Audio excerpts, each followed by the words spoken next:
So, not to be all full of myself, but I know that I'm a pretty good singer, and every now and then, someone will come up to me after I get off stage, and they'll want to compliment my singing, and usually it's as simple as just you got a good voice or something like that. But tonight, somebody had a really specific set of complimentary observations, and they kind of caught me off guard. Um, and It was really like spot on, like noticing some really specific techniques I use, particularly like in my scat solos, and he just kind of openly lamented that I was just born with a gift, and he'll never be able to do that, and his voice is nothing special. And I really kind of fumbled. Like I really dropped the ball, trying to say what I wanted to in response. I was trying to encourage him because I believe really firmly that people can get better as singers. And I had heard him sing earlier in the evening. This was at an open stage I just attended. I'd heard him sing earlier in the evening, and he was fine, uh, decent, and certainly, you know, getting up there and singing songs, and he's taken the big first step and then some. Um, but unfortunately, because I just got into kind of an awkward response, and just with each attempt I made to to like put it back on course, I just got myself further and further afield. I think I ended up. I think I mostly just convinced him I was like a weirdo, or worse yet, a jerk, and so I may have messed that up. But I'm gonna try to redeem myself a little bit here with a few thoughts that I hope are generalizable, and if I'm lucky, he'll see it and know that I really meant to kind of channel and encourage him to just that it's not impossible. So here's what I would say to start. First, I very much believe, as I said, that people can get better at singing. I know how far I've come. Um, I know what I sounded like when I started. Amanda wants me to call a friend of hers, someone I don't know too well. Amanda wants me to call friend of hers, someone I don't know too well. So anyway, you can change your singing voice. So like between when I first started singing and now, I've polished it, and you can polish it, and you can get better in whatever way is meaningful to you. And I'll say as a little aside that while I personally have not gotten into sort of voice lessons or sort of technical singing, that's one way that certainly a lot of people make strides. And certainly um, if you're interested in singing in a choir or singing with your church or being able to sight sing or kind of sing intervallically, like recognize just in your head, um, like train your ear to like sort of be able to perceive music more technically, that's a great place. That's a great avenue to pursue is voice lessons. But I don't come from that tradition, and so I'm not going to talk about it in those terms. I'm not going to usurp their terminology, lingo, or approach. I'll leave that for other people, the many voice teachers of YouTube. I'll let them do that. So this is my philosophy from someone who's taught themselves to sing and feels like I've stumbled across a lot of things that I like in whatever at this point 35 plus years of learning to sing. So first off, I'd say I'm biased, and you'll see why in a second. But I believe that there are two kind of inherently musical things that all humans can do, which is the little focus, and that is be rhythmic and sing.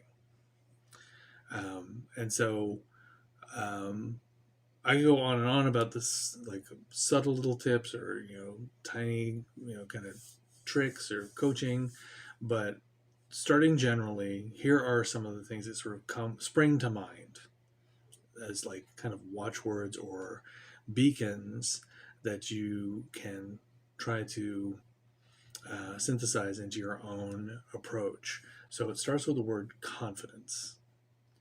Like, the first thing to do to improve your singing is to intentionally sing with confidence, whatever that means in the moment.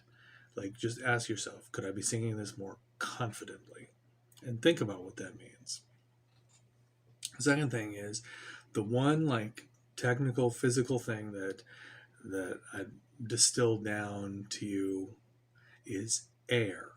Like, you do need to start thinking about how air comes into play. And I'll give you some examples, such as when am I going to breathe?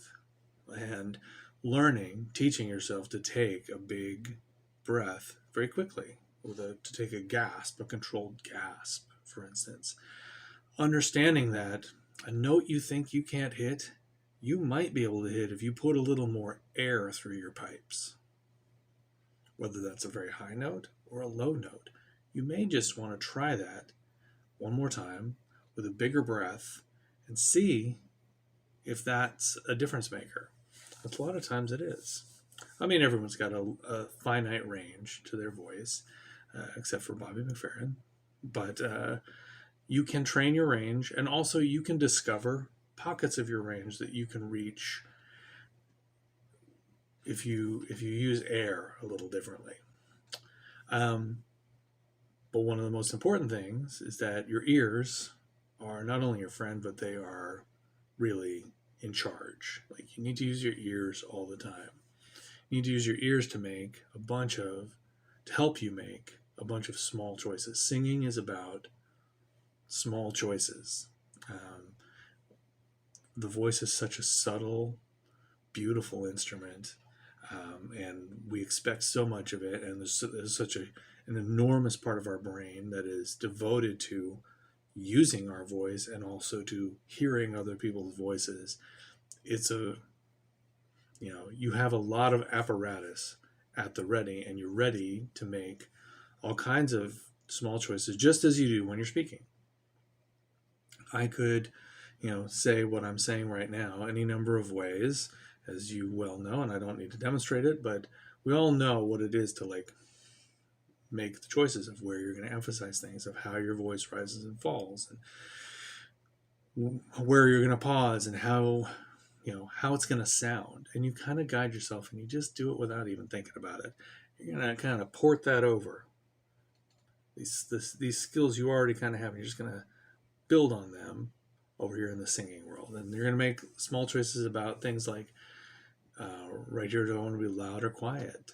Do I want to be breathy, or do I want to be rich in my tone?